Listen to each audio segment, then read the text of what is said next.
नमस्कार, स्वागत है आप सभी का वसंत पंचमी पर हमारे इस विशेष कार्यक्रम में और मैं हूं आपके साथ नेहा सर्वेश शुक्ला।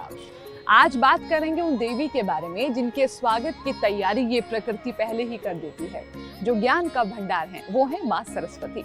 वसंत पंचमी का दिन इतना महत्वपूर्ण क्यों है और इस दिन विद्यार्थी क्या करें ताकि उनको मिले माँ की कृपा, इस बारे में तमाम जानकारी देने के लिए हमारे साथ मौजूद है पंडित हनुमान मिश्रा जी। पंडित जी, बहुत बहुत स्वागत है आपका कार्यक्रम में। नमस्कार। धन्यवाद, आभार। पंडित जी, वसंत पंचमी के बारे में ये बताइए कि इसका जो है महत्व इतना क्यों माना गया है, और दूसरा सवाल मेरा ये भी निकलता है कि क्या नहीं लगता कि धीरे धीरे जो ये युग चल रहा है अभी, इसमें हम वसंत के महत्व को खोते चले जा रहे हैं? सबसे पहले हम महत्व की बात करते हैं, तब तो हम समझेंगे कि हम वास्तव में महत्व को खो रहे हैं या नहीं। इस प्रकृति में जो भी सुर, लय, ताल है, वो सब सरस्वती ही है। दरअसल इसके पीछे जो उल्लेख मिलता है वह यह मिलता है कि जब ब्रह्मा ने संपूर्ण सृष्टि का सृजन किया, इसके बाद जो सृजित सृष्टि थी वह बिल्कुल निःशब्द थी, शांत थी, चारों तरफ सन्नाटा था। तब ब्रह्मा जी ने सोचा कि ऐसे कैसे काम चलेगा।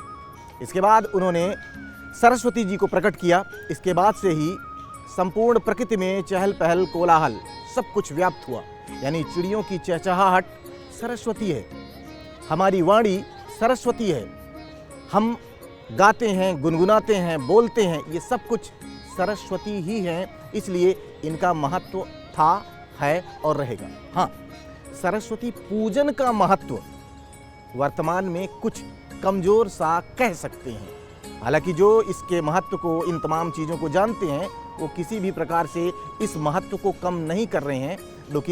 लेकिन जो लोग इस महत्व को जानते ही नहीं, वो महत्व को कम करते हुए प्रतीत हो रहे हैं।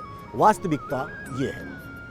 चलिए, अब आप मुझे ये बताइए कि आज के दिन बहुत से लोग हैं जो सरस्वती माँ की मूर्ति को स्थापित करते हैं, जो लोग घर में भी पूजन करते हैं, तो विशेष मुहूर्त पूजन का क्या होना चाहिए, और साथ ही साथ अगर हम बात करें विधि, तो विधि क्या हो? इस बार के मुहूर्त की यदि मैं बात करूं तो 13 फरवरी की दोपहर 2:40 के आसपास से पंचमी तिथि, माघ महीने के शुक्ल पक्ष की पंचमी तिथि यानी कि वसंत पंचमी शुरू हो रही है, और ये 14 फरवरी की दोपहर 12:09 के आसपास तक है। इसी बीच में सरस्वती का उत्सव मनाया जाएगा। अब पूजन मुहूर्त की बात, तो उदयातिथि, क्योंकि हम मानते हैं तो सूर्योदय लगभग 7 बजे के आसपास से पूजन मुहूर्त शुरू हो जाएगा, और दोपहर में 12 बजे तक, हालांकि पंचमी 12:09 तक है, आप उस अवधि में भी कर सकते हैं। कुछ पंचांगों में 12:35 तक भी मिल रहा है, लेकिन वास्तविकता ये है कि 12 बजे के बाद राहु काल लग जाएगा। यदि हम उसे त्याग करते हैं, उसे छोड़ते हैं, तो ज़्यादा अच्छा रहेगा। यानी सुबह के 7 बजे से लेकर के दोपहर 12 बजे के बीच आप अपनी सुविधा अनुसार पूजन अर्चन कर सकते हैं। वैसे जितना सुबह जल्दी कर लेंगे वो और भी अच्छा रहेगा। अच्छा, एक बात मुझे और पूछनी है, क्योंकि शुरुआत में आपने बोला था कि हम जो बोल रहे हैं, जो चिड़िया की चहचहाहट है, जो ये जितना भी स्वर इस प्रकृति में है, वो सब माँ सरस्वती है। अब आज के वक्त की हम बात करें तो क्या नहीं लगता कि लोग माँ सरस्वती को भूलकर माँ लक्ष्मी के पीछे लग गए हैं? हालांकि हमने तो बचपन से यही सुना है कि सरस्वती माता जहाँ होंगी वहाँ लक्ष्मी का वास होगा। आज के वक्त में ऐसी कौन कौन सी, क्योंकि देखिए, मैं एक मनुष्य की सोच की बात करूं तो सबसे पहले वो अपने फायदे की बात सोचता है। माँ सरस्वती की पूजन करने से क्या क्या फायदे हैं, कौन कौन से हमें लाभ मिलते हैं, और दूसरी बात, क्या कम आंका जा रहा है, माँ सरस्वती को लोग धीरे धीरे भूलते जा रहे हैं, और उसका क्या हानि हो सकती है? जी, इसको कुछ इस तरह से समझें। एक होती है सामने कर्मकांड वाली पूजा, और एक होती है कर्म से पूजा। तो हो सकता है कि लोग कर्मकांड ना कर रहे हों, लेकिन यदि पढ़ाई के लिए वो प्रवेश लेते हैं, विद्यालय में प्रवेश लेते हैं, तो वहीं से एक तरीके से सरस्वती की पूजा आराधना शुरू हो जाती है। अगर वो विद्या अध्ययन कर रहे हैं तो यह सरस्वती की पूजा ही है।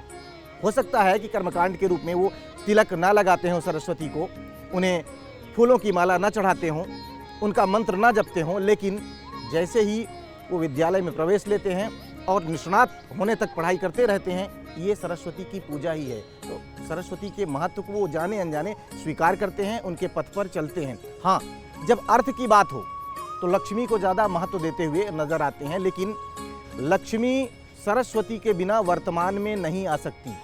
एक दो माध्यम ही है। यदि आप बिल्कुल अनपढ़ हैं, आपको बोलना तक नहीं आता है, आप वाणी का प्रयोग नहीं करते, आप बुद्धि का प्रयोग नहीं करते, तो आप सरस्वती का प्रयोग नहीं करेंगे। और ऐसी स्थिति में या तो पिताजी पैतृक रूप से कोई संपत्ति आपको दे दें, वहाँ से लक्ष्मी आएगी, अन्यथा कभी कभी कुछ लोग लॉटरी वगैरह लग जाए, कहीं से कोई की चीज़ गिरी पड़ी मिल जाए तो उससे आप धनवान हो जाए, वो बात अलग है। नहीं तो यदि आप विद्या अध्ययन करते हैं, आप मार्केटिंग की जॉब कर रहे हैं, सरस्वती की पूजा आराधना है ये। यदि आप मैनेजमेंट का कोर्स करके मैनेज कर रहे हैं चीज़ों को, बैंक में काम कर रहे हैं, बैंक लक्ष्मी हुआ। लेकिन बैंक में काम करने के लिए जो आपने पढ़ाई की वो सरस्वती है। इसलिए ये एक दूसरे से जुड़ी हैं, एक दूसरे की पूरक हैं। बिना सरस्वती के लक्ष्मी की प्राप्ति बहुत कठिन सी होती है। इसलिए लोग ना चाहते हुए भी सरस्वती की पूजा जाने अनजाने कर ही लेते हैं। और यदि हम पूजन विधि की बात करें तो जिस तरह से हम किसी अपने गणमान्य को बुलाते हैं, उसी तरह इनका आवाहन करना है। हाँ, पूर्व या उत्तर की ओर मुख करके आपको बैठना है। पीले या लाल आसन में सरस्वती जी को, गणेश जी को विराजित करना है और इसके बाद उन्हें स्नान करवाना है। ध्यान मंत्र के लिए, आवाहन मंत्र के लिए आप चाहें तो जो विद्यालय में एक प्रार्थना होती है, या कुंदेन्दु तुषारहार धवला, या शुभ्र वस्त्रावृता, या वीणावर्दंड मंडित करा, या श्वेत पद्मासना, या ब्रह्मांचित शंकर प्रभृति देवै सदा वंदिता, सामां पास सरस्वती भगवती निशेष जाड्यापहा, शुक्लां ब्रह्म विचार सार परमां आद्यां जगद्व्यापिनीं वीणा पुस्तक धारिणीं अभयदां जाड्याद्यकारापहां, हस्ते स्फटिक मालिकां विदधतीं पद्मासने संस्थितां वंदे तां परमेश्वरी भगवती बुद्धिप्रदां शारदां। इससे आप उन्हें आवाहित कर लें, उनका ध्यान कर लें।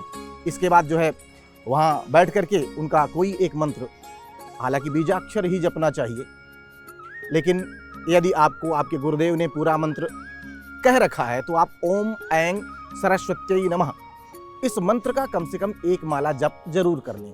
नहीं तो ए के बाद जो ऐ आता है, ऐ ऐनक वाला, उसके ऊपर अनुस्वार यानी बिंदी, ऐं ऐं ऐं, इसका एक माला जप करें और इसके बाद उनकी आरती करें। आरती के लिए आप एक प्रचलित भजन है उसका भी प्रयोग कर सकते हैं। हे शारदे माँ, हे शारदे माँ, अज्ञानता से हमें तार दे माँ, या जो भी आरती आपको आती हो, क्योंकि हम यहाँ सहज पूजन बता रहे हैं। क्लिष्ट पूजन के लिए आपको अपने पंडित जी को बुलाना चाहिए, उनसे करवाना चाहिए। नहीं तो सहज और अपने शब्दों में आप इस तरह का पूजन कर सकते हैं। उनसे प्रार्थना करें कि हे भगवती, हे वीणावादिनी, हे वाणी की देवी, आप मेरी वाणी पर विराजें, मुझे बुद्धि दें, विद्या दें, जिससे मैं अपने स्वयं के गुणों को चारों तरफ फैलाकर खुद लाभान्वित होऊं और दूसरों को भी लाभान्वित कर सकूं। बहुत अच्छी आपने बात बताई है, लेकिन यहाँ पर अभी एक सवाल और आता है कि ऐसे बहुत से बच्चे हैं छोटे जो इस दिन से विद्या आरंभ करेंगे, क्योंकि ऐसा माना जाता है कि इस दिन से विद्या आरंभ करना अत्यंत फलदायी होता है। तो क्या कुछ मुहूर्त होता है क्या इसका भी, या इसकी क्या विधि होगी? जी, मुहूर्त की बात करें तो वही मुहूर्त जो पूजन का मुहूर्त है, वही विद्यारंभ या अक्षरारंभ का मुहूर्त आप मान सकते हैं। यानी कि सुबह के 7 बजे से लेकर दोपहर को 12 बजे के बीच। हाँ, यदि आप इस दिन से विद्यारंभ कर रहे हैं तो गणेश और सरस्वती जी के पूजन के साथ साथ अपनी लेखनी का पूजन, जो आपकी अभ्यास पुस्तिका यानी कॉपी है, नोटबुक है, उसका पूजन भी आप साथ में कर सकते हैं। कुछ लोग स्लेट में या लकड़ी का स्लेट लेकर के जाते हैं, उनका पूजन कर सकते हैं। तो इस तरह से आपका विद्यारंभ भी इसी के साथ हो जाएगा। अच्छा, मुझे एक बात और बताइएगा कि जब हम लिखते हैं, जैसे आमतौर पर होता है ना कि जब बच्चा पहली बार कुछ लिख रहा है तो माता पिता हाथ पकड़ के लिखवाते हैं, पहला अक्षर क्या लिखना चाहिए? अब देखिए, सरस्वती की पूजा कर रहे हैं और इस दिन कर रहे हैं तो कोशिश करें कि उसे ऐंग ही लिखवाएं, क्योंकि ये बीजाक्षर है सरस्वती का, ये मंत्र का। तो ये लिखवाना सरस्वती की कृपा पात्र बनाएगा उस बालक को। बाकी कुछ लोग ओम, कुछ लोग राम लिखवाते हैं, पर अगर मुझसे पूछा जाए तो मेरा सुझाव यही रहेगा कि आप ऐंग से शुरुआत करें, क्योंकि बच्चा है, उसे सिखाना तो हर अक्षर आपको ही है। तो क्यों ना इसे ही उसे लिखवाएं। और लगातार लगे हाथों मैं ये भी बता दूं कि बहुत सारी चौपाइयाँ हैं जिनका जप भी आप करवा सकते हैं उस दिन बच्चे से। हालांकि बच्चा कितना छोटा है, जप कैसे करेगा ये एक अलग प्रश्न है, लेकिन आप प्रयास कर सकते हैं। जैसे एक चौपाई है कि गुरु गृह पढ़न गए रघुराई, अल्पकाल विद्या सब पाई, कहीं कहीं पर आई भी मिलता है, तो आप इस चौपाई का जप करवा सकते हैं, ऐंग के मंत्र का जप करवा सकते हैं। ओम ऐंग सरस्वती नमः थोड़ा सा क्लिष्ट है, मुझे ऐसा लगता है कि शायद ये नहीं जप पाएगा, लेकिन सुझाव देना है तो मैं दे रहा हूँ कि आप इसका भी जप उससे करवा सकते हैं। चलिए, ये तो बात हुई इन बच्चों की जो विद्या आरंभ करने जा रहे हैं, लेकिन वो बच्चे जिनके बोर्ड के एग्जाम्स हैं, एग्जाम आने वाले हैं, कॉन्फिडेंस लूज हो जाता है, टेंशन में आ जाते हैं, कुछ बच्चे तो डिप्रेशन में भी आते हैं, या फिर वो बच्चे जो कि कंपटीशन के लिए निकलना चाहते हैं, तो ऐसे में वो क्या करें? क्यों, उनके लिए भी कुछ है क्या? देखिए, शुभकामनाओं का बहुत फर्क पड़ता है, इसीलिए हमारे यहाँ शुभकामना और आशीर्वाद देने की परंपरा रही है। सुबह माएँ जब नाश्ता तैयार करती हैं तो अच्छी नीयत के साथ, जब आप नाश्ता तैयार कर रहे हो तो उस समय सिर्फ और सिर्फ अच्छी नीयत के साथ कि हमारा बच्चा बहुत अच्छा करेगा, ईश्वर इन्हें अपना आशीर्वाद दे, माँ शारदे, माँ वीणा पाणी जो है इन्हें अपना आशीर्वाद दें, सरस्वती का आशीर्वाद इन्हें मिले, और ऐसा सोचते हुए आप नाश्ता तैयार करें। आपने देखा होगा कि गांव में अभी भी कुछ जगहों पर जहां ऐसी मान्यताएं हैं, मैं ऐसी मान्यताओं को बढ़ावा नहीं दूंगा, लेकिन आपने देखा होगा कि पानी वगैरह में फूंक मार कर देते हैं। बेसिकली अच्छी नीयत है, अच्छा आशीर्वाद है, वो शुभकामनाएं हैं। तो आप जब भोजन परोस रही हो या बना रही हो तो ऐसी नीयत के साथ उसे बनाएं और ये दें कि सरस्वती की कृपा इन्हें प्राप्त होगी, और उसको भी कहें कि बेटा तुम अच्छा कर सकते हो। बहुत उत्साहित ना होने दें, क्योंकि अति उत्साह में कहीं ना कहीं चीज़ें खराब होती हैं, लेकिन उसे कॉन्फिडेंट जरूर बनाएं। ऐसा करने से आपकी शुभकामनाएं असर दिखाएंगी और आपका बच्चा बेहतर कर सकेगा। तो इस बसंत पंचमी को आप कैसे और खास बना सकते हैं? स्टूडेंट्स के लिए स्पेशली क्या कुछ करना लाभदायक होगा जो आपके कॉन्फिडेंस लेवल को बढ़ाएगा और आपको आपके जीवन में तरक्की दिलाएगा, ये आपको बता दिया गया है। खैर, आज के लिए इस एपिसोड में बस इतना ही। संस्कार टीवी की ओर से आप सभी दर्शकों को बसंत पंचमी की हार्दिक शुभकामनाएं। नमस्कार।